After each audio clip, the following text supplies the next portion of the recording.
जय हिंद, वंदे मातरम। साथियों, दोस्तों, यूपी पुलिस कांस्टेबल का जो 25 अगस्त का पहली शिफ्ट का एग्जाम था वो हो चुका है और पहली शिफ्ट में जितने भी प्रश्न पूछे गए हैं उन सभी प्रश्नों को हम इस वीडियो में करेंगे।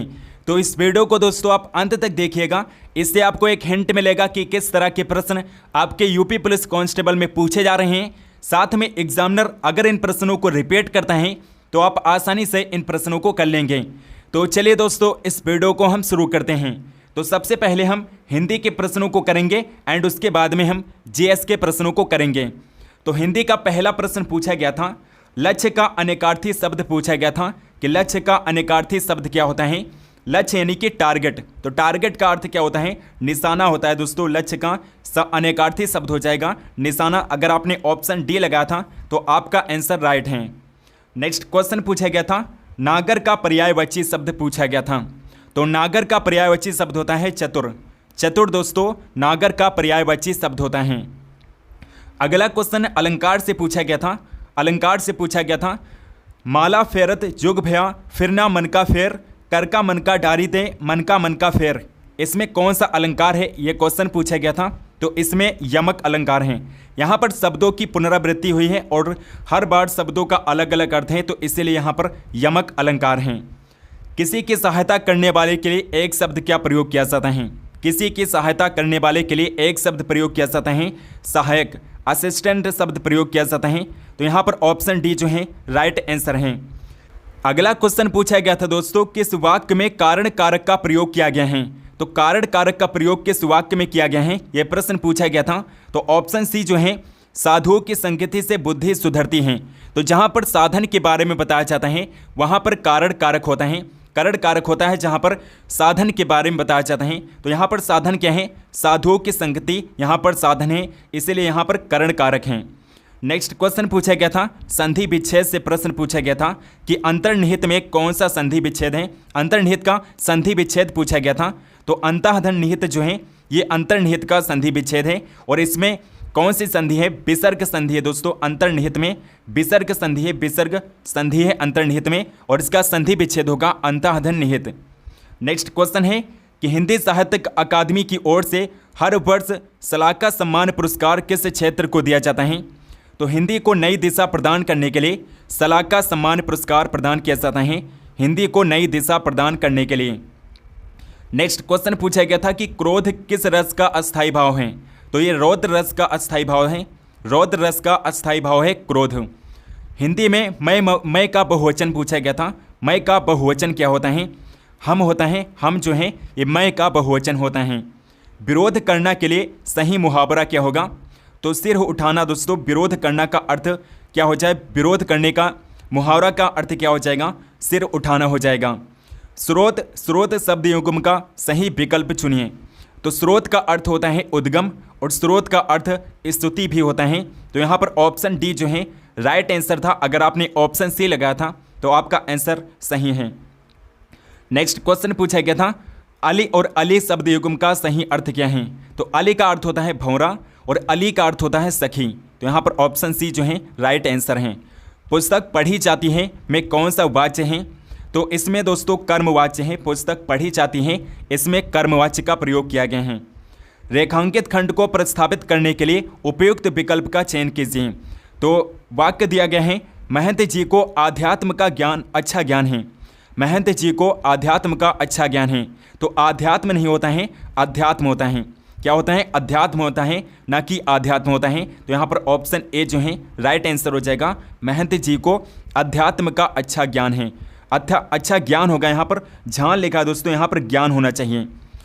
तो अगला क्वेश्चन पूछा गया था दोस्तों, निम्नलिखित में से शुद्ध वाक्य कौन सा है। तो यहाँ पर ऑप्शन ए में दिया गया है निरपराधी नहीं होता है, निरपराध होता है। तो ऑप्शन ए गलत हो जाएगा। ऑप्शन बी में दिया गया है कि बादशाह ने मुक्त हस्त दान दिया, बादशाह ने मुक्त हस्त दान दिया। तो यहाँ पर ऑप्शन बी जो है राइट आंसर हो जाएगा। यहाँ पर अधीन जो है दोस्तों, अधीन नहीं होता है, क्या होता है, अधीन होता है। अधीन राइट होगा, अधीन गलत हो जाएगा। और पैतृक नहीं होता है, पैतृक होता है। क्या होता है, पैतृक होता है, ना कि पैतृक होता है। तो यहाँ पर ऑप्शन बी जो है राइट आंसर हो जाएगा। अगला क्वेश्चन पूछा गया था कि गमही शब्द क्या है। गमही तद्भव है, देशज है, विदेशज है या फिर तत्सम है। तो गमही शब्द जो है ये एक तत्सम शब्द हैं। कपाल का पर्यायवाची शब्द पूछा गया था। कपाल का पर्यायवाची शब्द होता है माथा। माथा जो है ये कपाल का पर्यायवाची शब्द होता है। जो शब्द संज्ञा की विशेषता बताते हैं उन्हें क्या कहा जाता है? संज्ञा की विशेषता बताने वाले शब्द को कहते हैं विशेषण। विशेषण कहा जाता है संज्ञा की विशेषता बताने वाले शब्द को। कमर टूटना मुहावरे का अर्थ क्या है? कमर टूटना मुहावरे का अर्थ होता है निराश होना। कमर टूटना मुहावरे का अर्थ क्या होता है? निराश होना होता है। नेक्स्ट क्वेश्चन पूछा गया था ऐसड़ा का अर्थ क्या होता है? ऐसड़ा का अर्थ होता है दोस्तों अभिलाषा। अभिलाषा ऐसड़ा का अर्थ होता है। विद्वान का स्त्रीलिंग शब्द पूछा गया था। विद्वान का स्त्रीलिंग शब्द क्या होता है? विदुषी होता है। विद्वान का स्त्रीलिंग शब्द विदुषी होता है। वाक्य में उचित विराम का चयन कीजिए। तो ओह डैश बहुत कठिन समय आया है। तो यहाँ पर दोस्तों विस्मयाद बोधक विराम चिन्ह का प्रयोग किया जाएगा। विस्मयाद बोधक विराम चिन्ह का प्रयोग किया जाएगा। तो ऑप्शन ए जो है राइट आंसर हो जाएगा। 2020 का ज्ञानपीठ पुरस्कार किस रचनाकार को दिया गया था? नीलमणि फुकन को। असमिया भाषा में इन्हें नीलमणि फुकन को 2020 का ज्ञानपीठ पुरस्कार दिया गया। नीलमणि फुकन जी को। चूड़ी अच्छी थी में थी कौन सी क्रिया है? तो थी दोस्तों यहाँ पर योजक क्रिया है। अगला प्रश्न पूछा गया था जो कि उपसर्ग से पूछा गया था। बद उपसर्ग किस भाषा का शब्द है? यह प्रश्न पूछा गया था। ये उर्दू भाषा का शब्द है। बद उपसर्ग जो है ये उर्दू भाषा का शब्द है। आत्मनिर्भरता निबंध के रचनाकार कौन है? बाल कृष्ण भट्ट हैं दोस्तों। आत्मनिर्भरता निबंध के रचनाकार बाल कृष्ण भट्ट हैं। दिए गए विकल्पों में से कौन सा जोड़ा समश्रुत भिन्नार्थक नहीं है? तो यहाँ पर ऑप्शन बी जो है दोस्तों अंत और आरंभ जो हैं ये समश्रुत भिन्नार्थक शब्द नहीं है। अड़ु और अनु होता है। अनिल और अनल भी होता है। अभय और उभय होता है जो कि आपके 23 अगस्त के शिफ्ट में पूछा जा चुका है। लेकिन अंत और आरंभ जो है ये समश्रुत भिन्नार्थक शब्द नहीं होता है। निम्नलिखित वाक्यांश को ध्यानपूर्वक पढ़िए और बताइए कि किस समास का उदाहरण है। तो जल में समाधि यानी कि जल समाधि में कौन सा समास है? जल में समाधि। तो यहाँ पर में करण का प्रयोग किया गया है। तो यहाँ पर कौन सा समास है? तत्पुरुष समास है दोस्तों। तत्पुरुष समास है यहाँ पर। अगला प्रश्न पूछा गया था रचना पूछी गई थी। काव्य कृति पूछी गई थी कि बोलने दो चीड़ को ये किसकी कृति हैं? बोलने दो चीड़ को ये कृति किसकी है? नरेश मेहता की कृति है ये। द्विज के अनेकार्थी शब्दों में निम्नलिखित में से कौन सा शब्द नहीं आता है? तो द्विज का अनेकार्थी शब्द विधेय नहीं होता है। विधेय जो है ये द्विज का अनेकार्थी शब्द नहीं है। पक्षी, दांत और ब्राह्मण जो हैं ये द्विज के अनेकार्थी शब्द हैं। लेकिन विधेय जो है ये द्विज का अनेकार्थी शब्द नहीं है। बा उपसर्ग से बना शब्द कौन सा है? तो बदौलत जो है ये बा उपसर्ग से बना शब्द है बदौलत। दोस्तों अब हम जीएस के प्रश्नों को कर लेते हैं। हिंदी के प्रश्नों को हमने कर लिया है। अब हम जीएस के प्रश्नों को कर लेते हैं। जो 25 अगस्त की पहली शिफ्ट हुई हैं उनमें जो जीएस के जितने भी प्रश्न पूछे गए हैं उन प्रश्नों को अब हम कर लेते हैं जीएस के प्रश्नों को। तो जीएस का जो पहला प्रश्न पूछा गया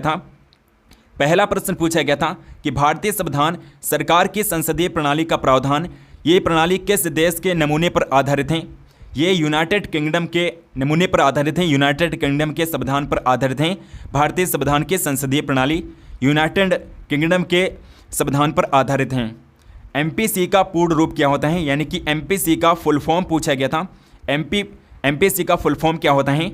मॉनेटरी पॉलिसी कमेटी होता है। मॉनेटरी पॉलिसी कमेटी होता है एमपीसी का फुल फॉर्म। नेक्स्ट क्वेश्चन पूछा गया था कि विनय पिटक पुस्तक किससे संबंधित है? बौद्ध संघ के नियम से संबंधित हैं। जीडीपी डेटा की गणना और जारी करने के लिए कौन सा भारतीय संगठन जिम्मेदार है? तो राष्ट्रीय सांख्यिकी कार्यालय है एनएसओ है जो जिम्मेदार होता है।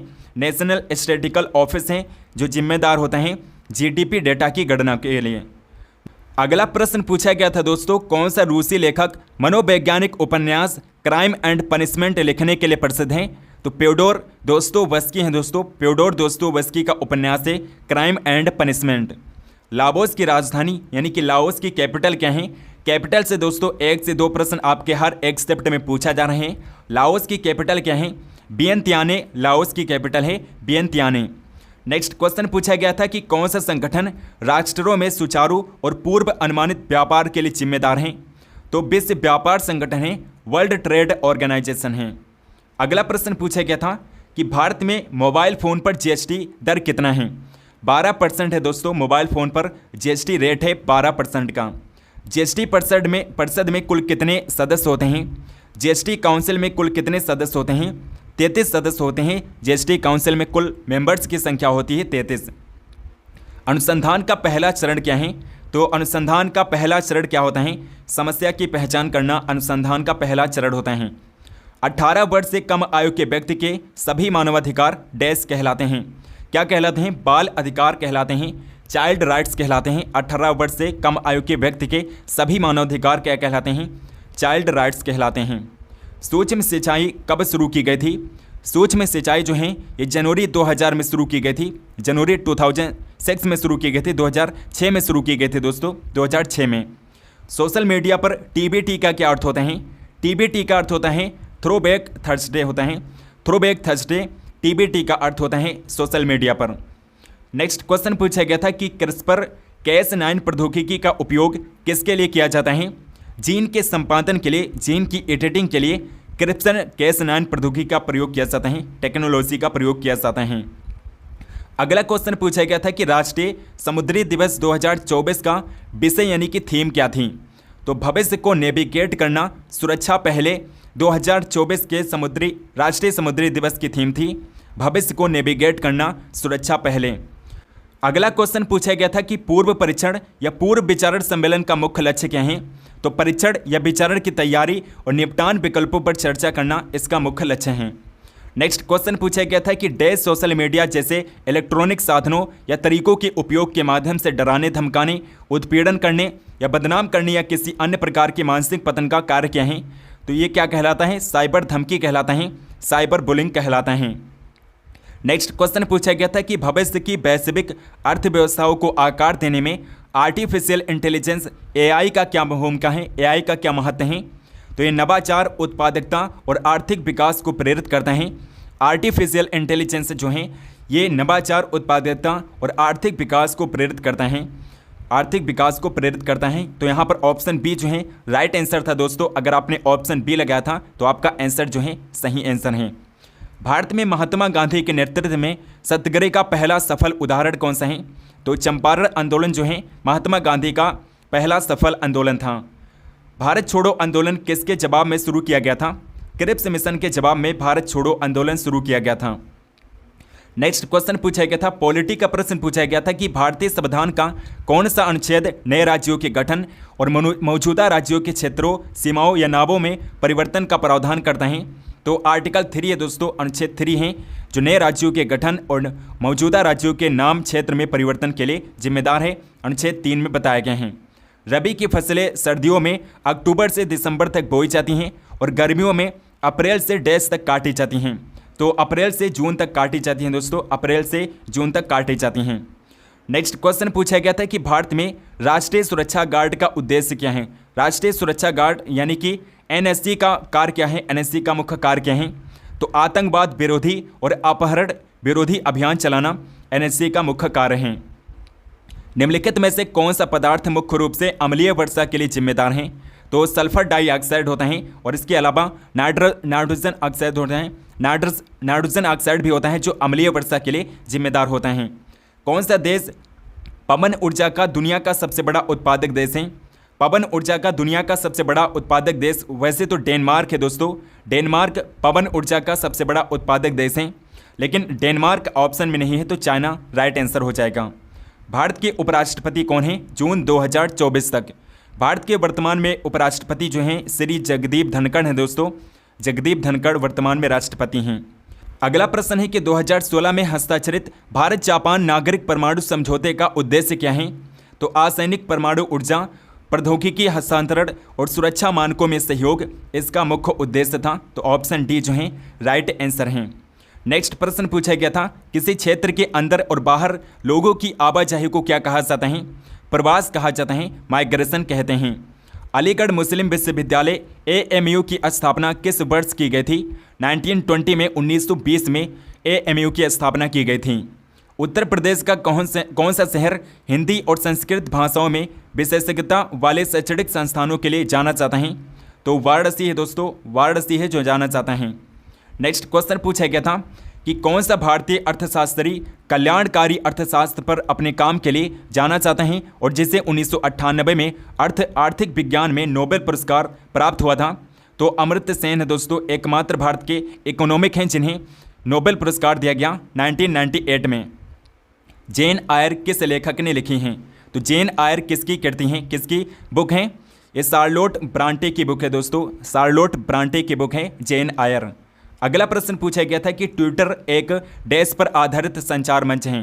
तो ट्विटर जो है ये एक चैट बेस्ड कम्युनिकेशन प्लेटफॉर्म है, चैट बेस्ड कम्युनिकेशन प्लेटफॉर्म है ट्विटर। और ट्विटर का अब नया नाम क्या हो गया है? एक्स हो गया है ट्विटर का नया नाम। भारत लिपुलेख दर्रा किस देश के साथ साझा करते हैं? तो दोस्तों इस क्वेश्चन में कन्फ्यूजन है दोस्तों। लिपुलेख दर्रा जो है भारत चाइना के साथ और नेपाल के साथ भी साझा करते हैं। तो इसका आंसर नेपाल और चाइना दोनों हो सकता है। तो इस क्वेश्चन में कन्फ्यूजन है। दक्षिण कोरिया में कौन सी मुद्रा का उपयोग किया जाता है? वान मुद्रा का उपयोग किया जाता है दक्षिण कोरिया में। और दक्षिण कोरिया की जो कैपिटल है वो सियोल है दोस्तों, सियोल जो है दक्षिण कोरिया की कैपिटल है। अगला प्रश्न पूछा गया था कि डैश आक्रमण वो होता है जब कोई कंप्यूटर सिस्टम या नेटवर्क कंप्यूटर वायरस से संक्रमित हो जाता है। तो मालवेयर आक्रमण वो आक्रमण होता है दोस्तों जो कंप्यूटर सिस्टम या नेटवर्क कंप्यूटर सिस्टम से संक्रमित हो जाता है। तो मालवेयर आक्रमण कहलाता है, मालवेयर आक्रमण कहलाता है। दोस्तों आई होप कि आपको ये वीडियो पसंद आई होगी। अगर आपको ये वीडियो पसंद आई है तो आप इस वीडियो को लाइक करिएगा और इस वीडियो को शेयर भी करिएगा। चैनल को सब्सक्राइब नहीं किया है तो प्लीज़ चैनल को सब्सक्राइब करके बेल आइकन को ऑल पर क्लिक कर लीजिए ताकि हम जो भी वीडियो डालें उसकी नोटिफिकेशन आप तक जरूर पहुँचें। और मैंने 23 और 24 अगस्त की जो शिफ्ट हुई हैं उनका एनालिसिस करा दिए हैं। अगर आपने उन्हें नहीं देखा है तो उन्हें आप ज़रूर देखिएगा, लिंक आपको डिस्क्रिप्शन बॉक्स में मिल जाएगी। सो मिलता है नेक्स्ट वीडियो में, तब तक के लिए जय हिंद, वंदे मातरम। और दोस्तों इसकी PDF आपको एग्जाम सोच टेलीग्राम चैनल पर मिल जाएगी, एग्जाम सोच टेलीग्राम चैनल पर इसकी PDF मिल जाएगी। टेलीग्राम चैनल को ज्वाइन कर लीजिए, डिस्क्रिप्शन बॉक्स में आपको लिंक मिल जाएगा। सो मिलता है नेक्स्ट वीडियो में, तब तक के लिए जय हिंद, वंदे मातरम।